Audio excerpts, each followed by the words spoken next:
understand you've been to South America. Welcome to Russia. I am Yenta. Yes, that Yenta. Perhaps you've heard of me from Tevye the dairyman? Or what about the writer, Shalom Aleichem? Maybe the musical, Fiddler on the Roof? Ah, yes, good. Yes, I am that Yenta.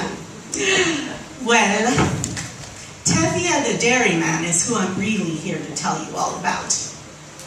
Tevye and his daughters. You see, Tevye is not what you would call a rich man. But he's not what you would call poor either. His real treasure is his daughters. But how many daughters?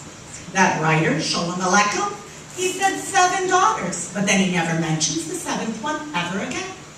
And the 6th one, Yelka, oh, he gives her a name, and then that's it. And then there's, let's see, Zeidel, and Hadel, and Chava, and Bielka, Tidal, and Sprinza. Oh, the 2 youngest ones, their stories are so sad. We won't mention them. And then there's Zeidel. She is happily married to Model Kamzoil, although she was promised to someone else first, who I won't mention. But let me tell you something, Laser Wolf won't pay the matchmaker without a match. So that leaves Hadel. Oh, Hadel.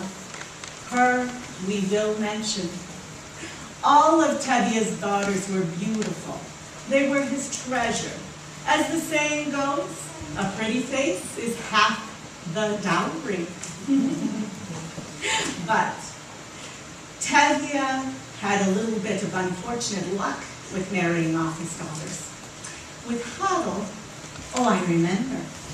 First, he met a man coming home one day, a scholar who had a lot up here, but not much in here.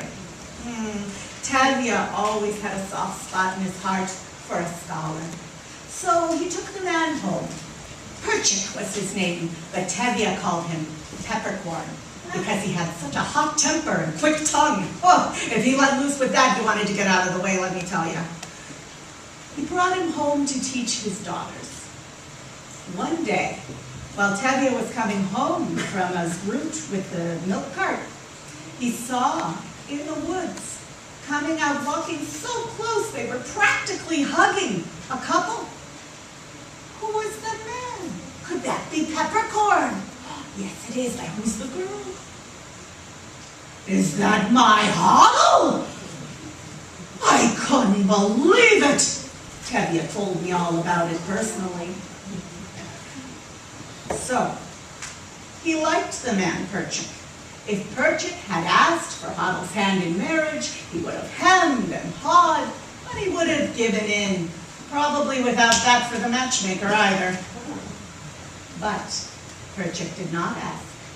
Here he was, at the edge of the woods, in the evening, and the couple comes out before him, looking at their feet, blushing slightly, and Hadel looks at her father, bold as brass. She says, "Father, wish us mazel tov. We're married!" Oy! Tevye was so upset. It took him a long time to get rid of that, let me tell you. But that is not what broke the big man's heart. One day he came home, and Hadel was at his house weeping and weeping. To tell you the truth, her man Perchik, he was quite a rabble-rouser. But Hadel always said, no, he's not a rabble-rouser. He just cares for the workers. He cares for the world. And Tevye said, well, the world doesn't seem to care much for him. He's in jail. He was arrested and sent to Siberia. And so now Hadel, she's weeping because she must choose between her 2 loves. Oh, but I think I hear Tevye coming now. I'll just skedaddle. I'm sure he'll tell you all about it.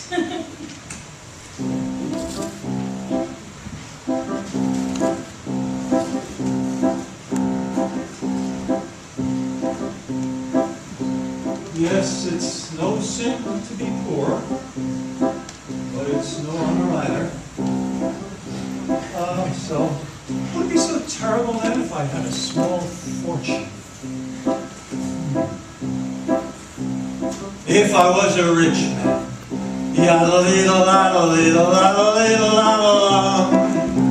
every day I'd biddy biddy boom. If I were a wealthy man, yeah, never have to work hard.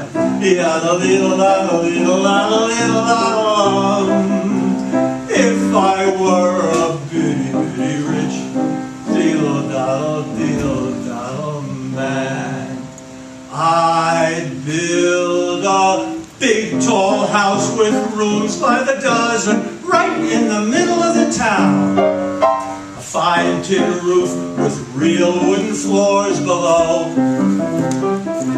And I'd go one long staircase just going up, and one even longer coming down, and one more going nowhere, just for show.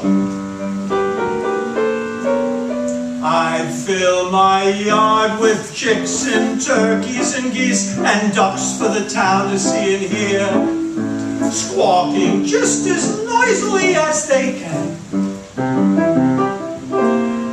And with each cluck and quack and gobble and honk would land like a trumpet on the ear, as if to say, here lives a wealthy man.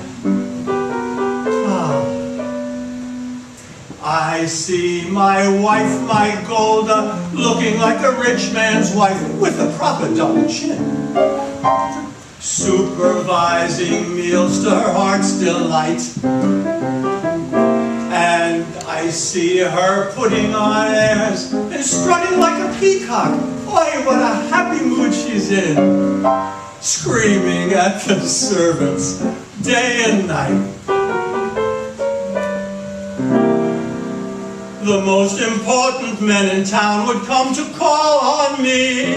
They would ask me to advise them, like Solomon the Wise. If you please, Red Tevye, pardon me, Red Tevye, posing problems that would cross a rabbi's eyes. Yadidla-didla-da.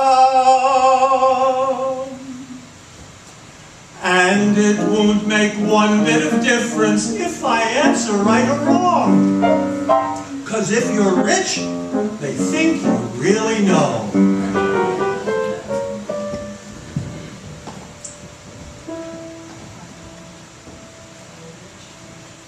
If I were a rich man, oh, if I were a rich man,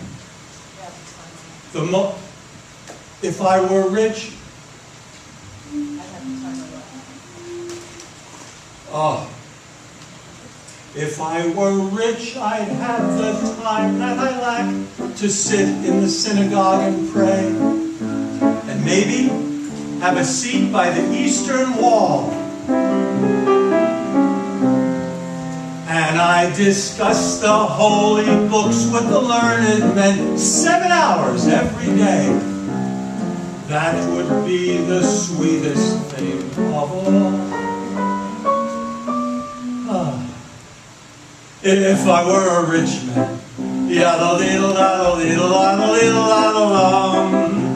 every day I'd biddy biddy boom. If I were a wealthy man, yes! Never have to work hard.